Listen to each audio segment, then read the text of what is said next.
And welcome to another edition of Live Poetry Reading with your host, the Shoebox Poet. That's me, Clarence Plank. And we're going to start with Dance. Flying light on feet, I feel the air moving beneath my feet, and I find I am walking on air. I found my grace moving to and from as we find ourselves moving closer to touch. And I am flying high, soaring like an eagle, even though I am grounded by you. You have made me happy. Now, for a lot of you who don't know, it's like for a brief time, I was learning how to ballroom dance. And that was the most fun I ever had because I always wanted to learn how to dance. After growing up in the 80s, we got cable, and cable TV introduced me to a lot of the older TV shows and movies, with Fred Astaire, Danny Kaye, Gene Kelly, Gene Autry, and all these other people. Well, there's a cowboy, but with Gene Autry. But all those actors, Bob Hope, Doris Day, you know, all them, and how they danced and how they moved, or how they did different certain things back in that time period, back in the 30s and 40s and 50s. So it was really interesting seeing those things. And for me, I always wanted to learn how to dance. So when I got the opportunity to go and to dance, that was something that where this poem came from. This next one is called "Crying in the Darkness." Crying in the darkness and holding for another passion. With so many regrets and too many lies, I grieve over the emptiness that I endure. And I have found the pain doesn't last as long in the darkness, where no one can see me cry, and know the truth behind all my pain and all these lies. That makes me just want to die. And these are the reason I cry. I am cold and lonely, and I try to forget you once, and remembering your face only makes me cry. And for this I am still missing you, even when I feel your touch. I need to cry to wash away the lies with my tears. And maybe you might have forgiven me.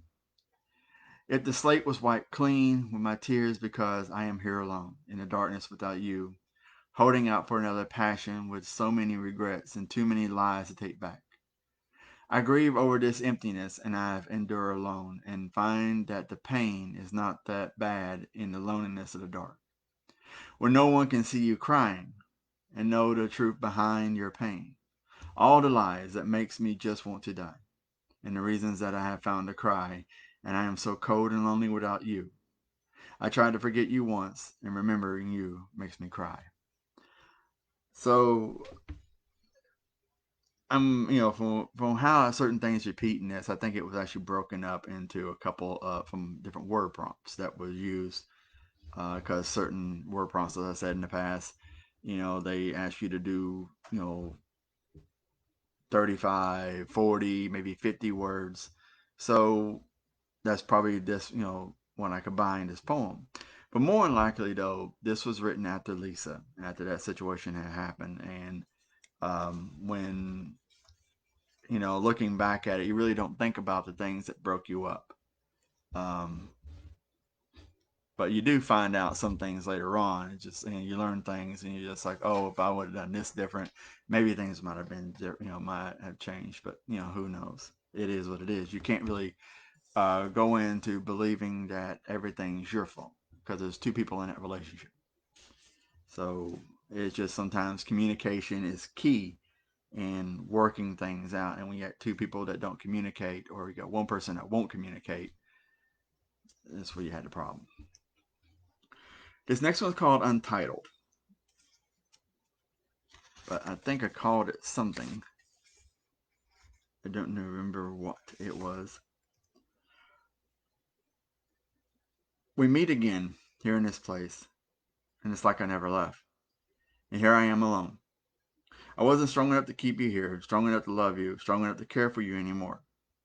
I realize there is no coming back from where you have sent me, all because I couldn't love you like I promised to. So here in the past, I remain with a broken heart. As I said, it's like I never left, and here I am. alone to bear the truth of my broken heart. And a lot of times this is, as a poet, we kind of dwell on the past because we dwell on those things because we want to remember a moment that happened in life because you're supposed to live in the moments. You're supposed to live for the moments and live in those moments and enjoy the time that was spent in making those memories. And a lot of times when you had those memories, you kind of want to stay there if it was a happy memory. And there are a lot of times in my life where I've had happy memories, and I really wish I could be there because those are the moments in my life that I enjoyed. Thanks in Me is this next poem. Sometimes I wonder if she thinks of me. Does she ever think about how far it could have gone? What really might have been between us? Did she really love me and wonder if I loved her? Did she care for me? And does she still care about me now? I mean, does she look at the setting sun and think about me and wonder if I'm among the living?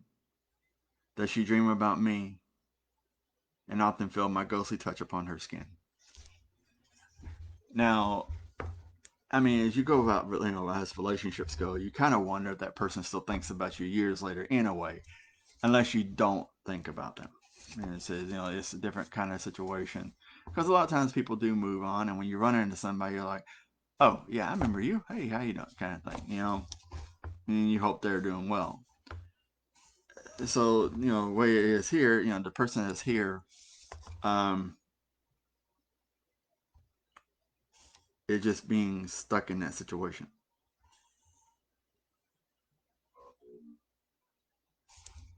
So, thanks in me. And as I said, that's what it was, basically, does she feel me touch her if we even had that interaction? I think this has come after again Lisa, because most of this book is, even though it's dedicated to my mom, some of the poems that are in here do talk about Lisa. And I mean, I kind of wonder if, if she's still around, still alive, or, she's married and all that. But it's not me. I'm hung up on her. It's just that, you hope the best for other people in your life that were in your life. You hope the best for them. So, here I am. There's not much I can really say that hasn't been said before. No one will listen to the cries of a lonely heart. My friends have all turned deaf to my feelings. My family can only say, look at me when I need someone to lean on. Most of them make me feel even worse than I was to begin with.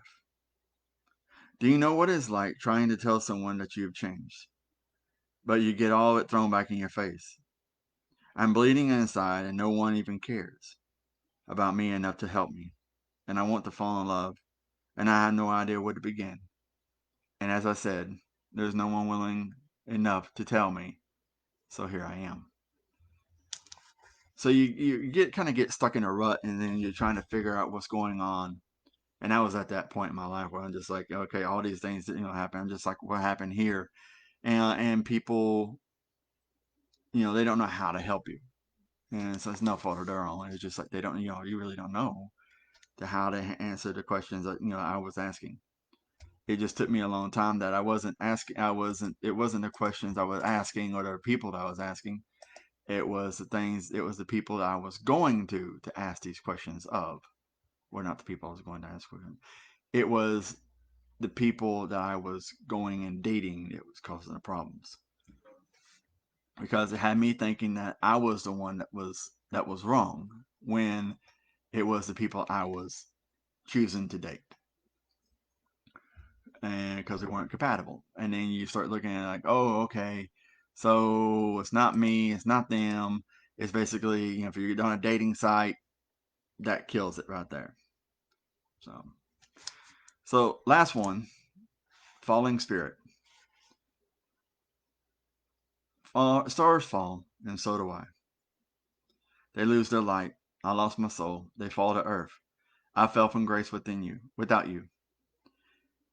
One last wish can be made on a falling star, and what kind of wish can you make on a fallen spirit?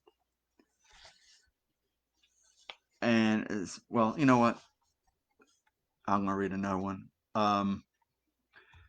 But basically, you kind of, you get that broken heart kind of thing. It's just like, it's not like woe is me kind of thing, but you know you fucked up and you can't fix a fuck up, because it's done. What is done is done. So you do your best to be able to move on and learn from the situation, but sometimes you can't, because you really don't understand what happened, and there's really nobody that can explain it to you. So, so this poem right here was published in a book called well, by through Green Press, was at poetry.com. And I've this was inspired by the song Blurry by Puddle of Mud. And this is called Blurry. Lost in the blurry of you, caught in the confusion, tossed around in the chaos of life, drifting into the storm. Torn and twisted, and the earth seems still still. Lost in the flurry, in the blurry of love, the storm of confusion, drifting into the fury of you without any rage. Where calm winds blow, I have reached the center of your heart.